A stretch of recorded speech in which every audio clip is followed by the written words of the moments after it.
नमस्कार दोस्तों, स्वागत है आपका अपने विद्या गुरु परिवार यूट्यूब चैनल में।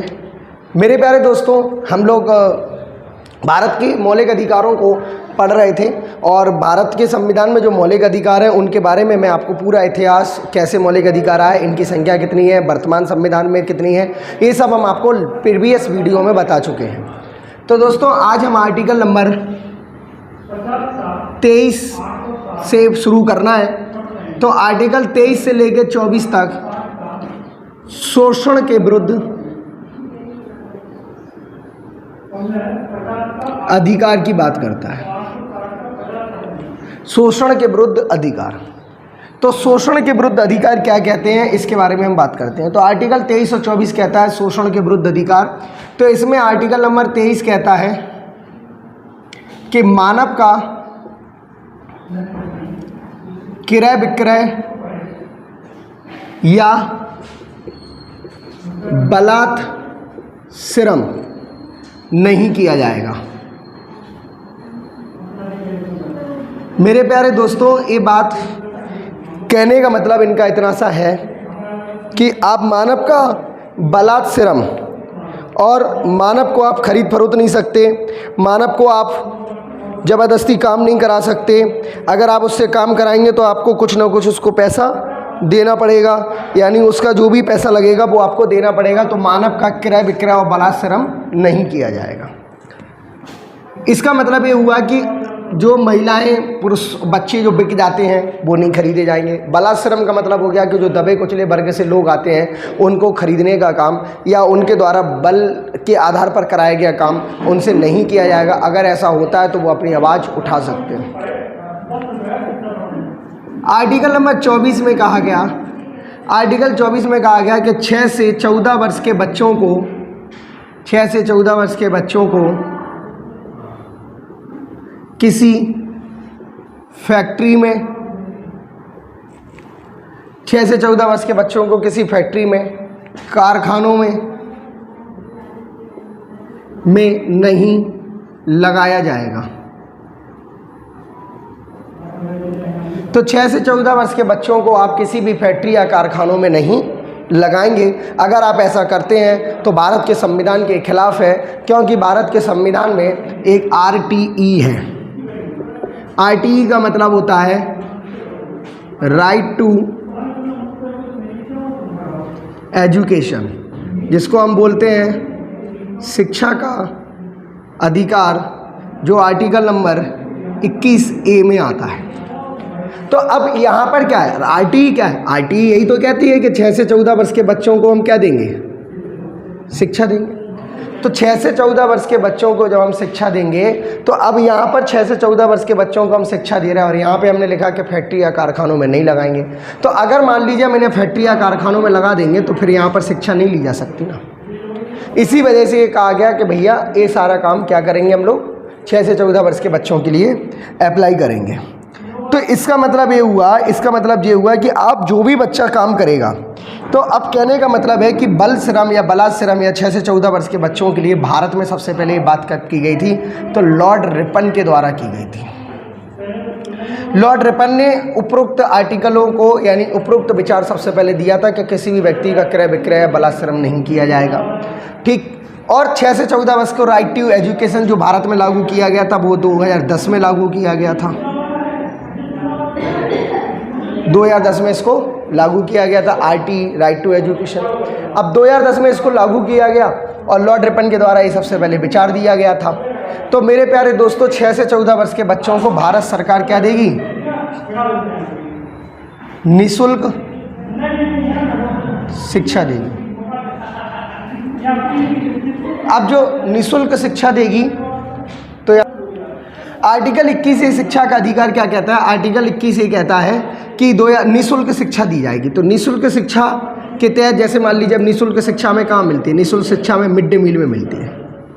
अब मिड डे मील का नाम नरेंद्र मोदी जी ने भी बदल दिया, तो इसका नाम क्या हो गया, PM पोषण योजना। PM पोषण योजना इसका नाम रख दिया। तो मिड डे मील वाली योजना क्या कहलाई, PM पोषण योजना कहलाई। तो 6 से 14 वर्ष के बच्चों को क्या दी जाएगी, निःशुल्क शिक्षा दी जाएगी PM पोषण योजना के तहत। तो मेरे प्यारे दोस्तों, आर्टिकल नंबर 23 और आर्टिकल नंबर 24 आपके सामने लिखा हुआ है शोषण के विरुद्ध अधिकार। तो आर्टिकल 23 में कहा गया मानव का क्रय विक्रय बलात्श्रम नहीं किया जाएगा, और आर्टिकल 24 में कहा गया कि 6 से 14 वर्ष के बच्चों को किसी भी फैक्ट्री या कारखानों में नहीं लगाया जाएगा। और इसमें एक बात हम और भी देख सकते हैं, क्या कि अगर 14 से लेकर 18 वर्ष का बच्चा है, 18 वर्ष तक का बच्चा अगर है, तो उसे फैक्ट्री में लगा सकते हैं, फैक्ट्री या कारखानों में लगा सकते हैं, परंतु खतरनाक मशीनों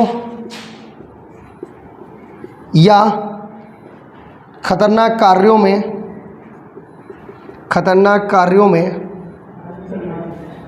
आप नहीं लगा सकते।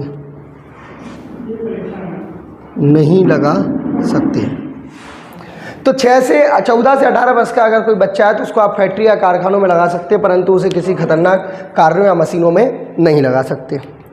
अब नरेंद्र मोदी जी ने क्या किया कि 2017 में एक रूल्स लेकर आए।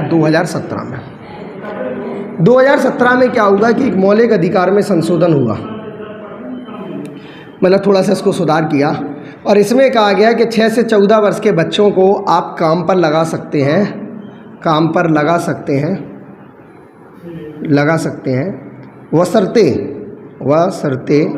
बशर्ते वह काम आपके घर या घर से संबंधित हो।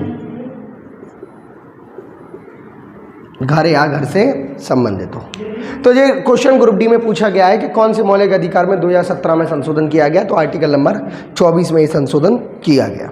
तो मेरे प्यारे दोस्तों, ये आर्टिकल 23 और 24 आपको समझ में आ गया होगा, आप इसका स्क्रीनशॉट ले सकते हैं। अब मैं आपको आर्टिकल नंबर 25 से लेकर 28 के बारे में बताता हूँ। आर्टिकल 25 से 28 क्या कहता है, स्क्रीनशॉट आप इसका ले लीजिए। चलिए, आर्टिकल नंबर 25 से लेकर 28 क्या कहता है। आर्टिकल 25 से 28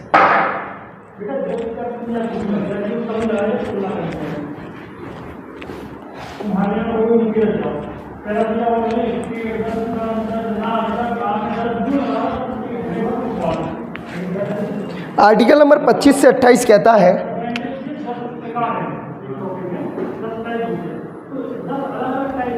धार्मिक स्वतंत्रता का अधिकार, राइट्स ऑफ रिलीजियन फ्रीडम या फ्रीडम ऑफ रिलीजन।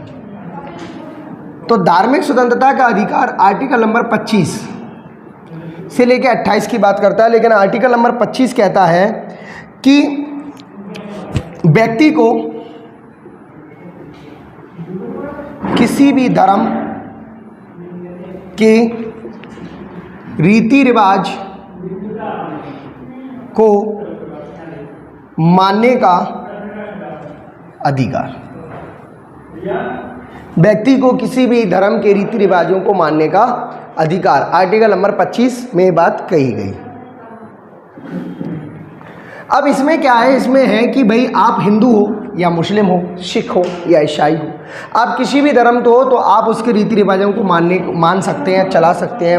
आप अपने रीति रिवाजों से अपना धर्म का काम कर सकते हैं, प्रचार कर सकते हैं। आप बैठ के नमाज पढ़िए, आप बैठ के पूजा करिए, आप बैठ के प्रार्थना कीजिए, डज नॉट मैटर, आपको कोई रोकेगा नहीं, बशर्ते किसी दूसरे व्यक्ति को इस चीज़ की परेशानी नहीं हो।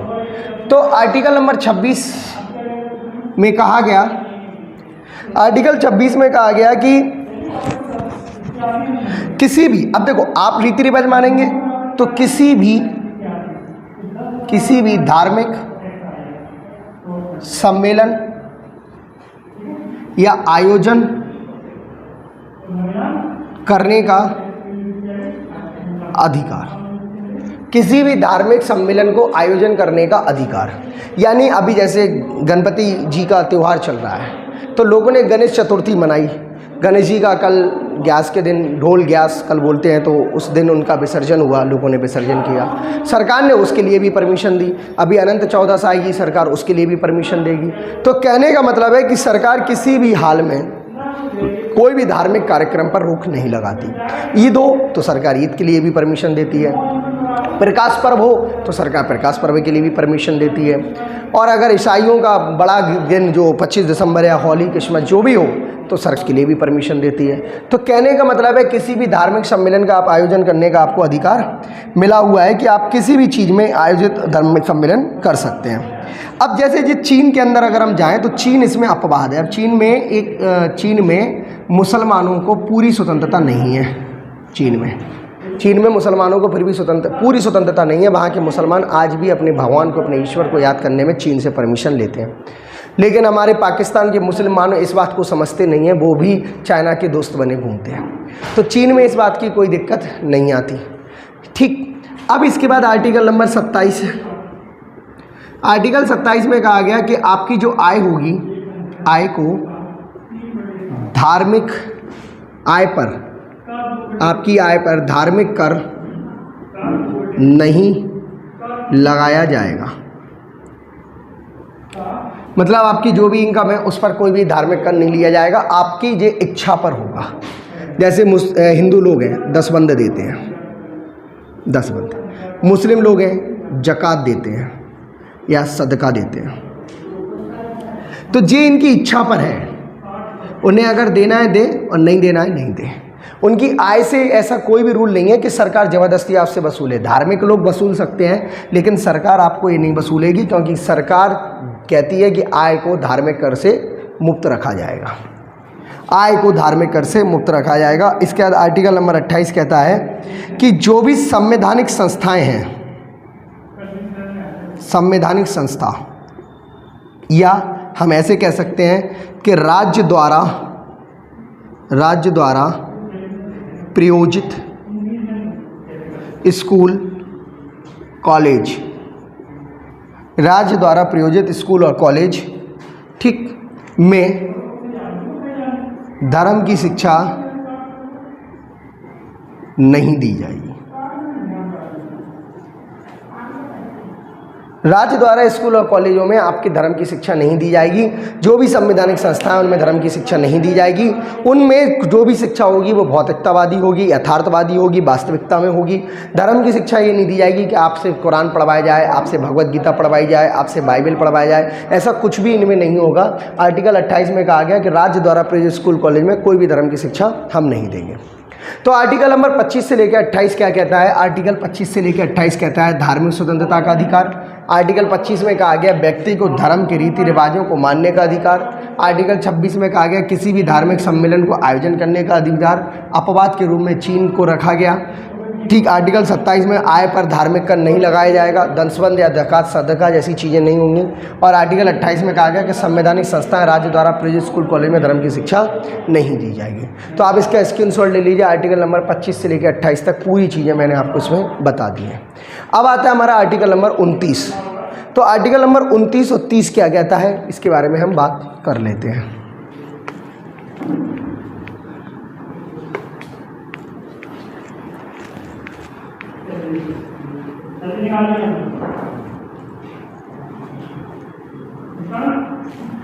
मेरे प्यारे दोस्तों, आर्टिकल नंबर 29 और 30। आर्टिकल नंबर 29 और 30 क्या कहता है? अगर हम आर्टिकल नंबर 29 और 30 की बात कर लें तो हमारे सामने एक बात आती है। जी सर, अभी हम पढ़ा रहे हैं। मैं सर अभी ऑनलाइन पढ़ा रहा हूँ, बाद में बात कर रहा हूँ। आर्टिकल नंबर 29 और 30 देखिए। आर्टिकल 29 और 30 क्या कहते हैं? तो आर्टिकल नंबर 29 और 30 में कहा गया सांस्कृतिक एवं शिक्षा संबंधी अधिकार। सांस्कृतिक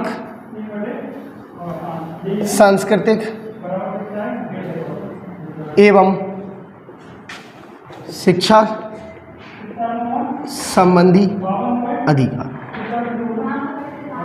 आर्टिकल 29 और 30 में कहा गया सांस्कृतिक एवं शिक्षा संबंधी अधिकार, यानी हम अपनी संस्कृति को और अपनी शिक्षा को बनाने का हमें क्या है? अधिकार है। तो आर्टिकल नंबर 29 कहता है, आर्टिकल नंबर 29 कहता है कि व्यक्ति को अपनी भाषा, लिपि और संस्कृति का विकास करने का अधिकार है। व्यक्ति को अपनी भाषा, लिपि, अपनी भाषा, लिपि और संस्कृति का विकास करने का अधिकार है।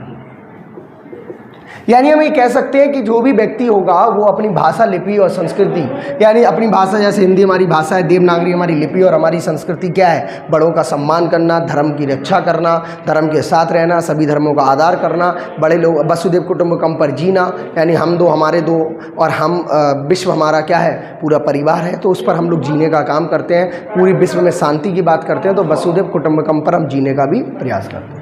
तो व्यक्ति को अपनी भाषा, लिपि और संस्कृति का विकास करने का अधिकार आर्टिकल नंबर 29 में कहा गया। फिर आता है हमारा आर्टिकल नंबर 30, जिसमें कहा गया कि जो हमारी शैक्षणिक संस्थाएं हैं उसमें प्रवेश लेने से हम किसी को वंचित नहीं कर सकते।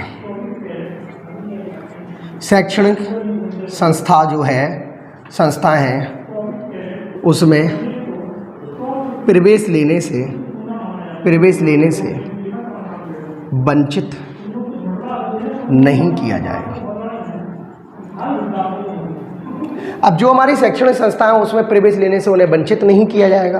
कहने का मतलब हम ये कह सकते हैं कि जितनी भी हमारे पास संस्थाएं हैं, जितने भी व्यक्ति हैं हमारे पास, जैसे AMU है, अलीगढ़ मुस्लिम यूनिवर्सिटी, बुंदेलखंड यूनिवर्सिटी है, दिल्ली यूनिवर्सिटी है, छत्तीसगढ़ यूनिवर्सिटी है, कोई भी यूनिवर्सिटी हो, उसमें हम कभी भी किसी विशेष वर्ग, जाति, धर्म के आधार पर हम एडमिशन नहीं लेते। हम उनकी योग्यता के आधार पर एडमिशन लेते हैं। वो चाहे दलित हो या अल्पसंख्यक हो, है ना, तो हम उनको इस आधार पर तो कभी एडमिशन लेते नहीं हैं। हम लोग उनकी योग्यता पर आधार पर लेते हैं। तो इसका मतलब ये हुआ कि जितनी भी शैक्षणिक संस्थाएं हैं उसमें हम प्रवेश लेने पर किसी का प्रतिबंध नहीं लगाएंगे। सबको शिक्षा का अधिकार है। आर्टिकल नंबर 21 फर्स्ट में तो उस शिक्षा के अधिकार को लोगों तक हम पहुंचाने का प्रयास करेंगे। तो ये आर्टिकल नंबर 29 और 30 में कहा गया सांस्कृतिक एवं शिक्षा संबंधी अधिकार, आर्टिकल नंबर 29 और 30 में। अब आर्टिकल नंबर जो 31 था हमारा, आर्टिकल नंबर 31, इसको मैंने आपको बताया था कि आर्टिकल नंबर 31 जो है वो है हमारा संपत्ति का अधिकार, संपत्ति का अधिकार। तो इसको बताया था कि 44वें संविधान संशोधन में, 44वां संविधान संशोधन में उस समय जो PM थे वो मोरारजी देसाई हमारे देश के PM थे, और जनता पार्टी से इनका रिलेशन था, और चुनाव चिन्ह इनका दीपक था। दीपक इनका चुनाव चिन्ह था। तो जनता पार्टी से इनका रिलेशन था। तो 44वें संविधान संशोधन में इसमें एक संशोधन किया गया, और उस समय संशोधन 1978 में हुआ। और इस संशोधन में, इस 44वें संविधान संशोधन में इसको मौलिक अधिकार की श्रेणी से हटाकर, मौलिक अधिकार की श्रेणी से हटाकर, यानी हमने इसको क्या किया, मौलिक अधिकार की क्या किया, श्रेणी से हटाकर क्या किया, मौलिक अधिकार की श्रेणी से हटाकर इसको हमने कानूनी अधिकार बना दिया। कानूनी अधिकार बना दिया। अब जब हमने इसको कानूनी अधिकार बना दिया तो इसको हमने संविधान के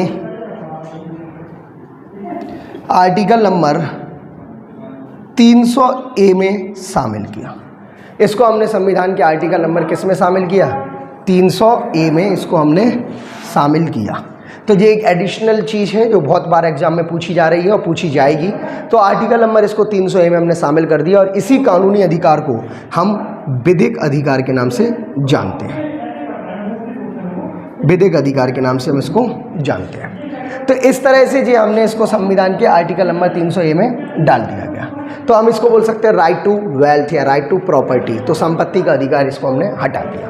तो मेरे प्यारे दोस्तों, आप इसका स्क्रीनशॉट ले लीजिए। और अब मैं आपको आर्टिकल नंबर 32 बताता हूँ, संवैधानिक उपचारों का अधिकार, मौलिक अधिकारों का लास्ट अधिकार, संवैधानिक उपचारों का अधिकार। संवैधानिक उपचारों का अधिकार आर्टिकल नंबर 32। तो इसके तहत आप कोर्ट जा सकते हैं। यानी हम ये कह सकते हैं कि अगर हमारे किसी भी मौलिक अधिकारों का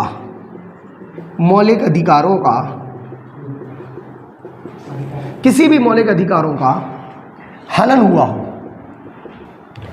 हुआ हो किसी वर्ग विशेष समूह के द्वारा किसी भी वर्ग विशेष समूह का हनन हुआ हो, किसी भी वर्ग या समूह का हनन हुआ हो, तो आर्टिकल नंबर 32 के तहत हम सुप्रीम कोर्ट जा सकते हैं, PIL जारी कर सकते हैं, PIL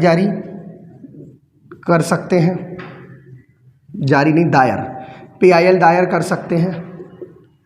PIL भगवती शरण जो हमारे MP हाई कोर्ट के थे वहाँ से शुरू हुई थी। तो PIL का मतलब होता है पब्लिक इंटरेस्ट लिटिगेशन, यानी जनहित याचिका।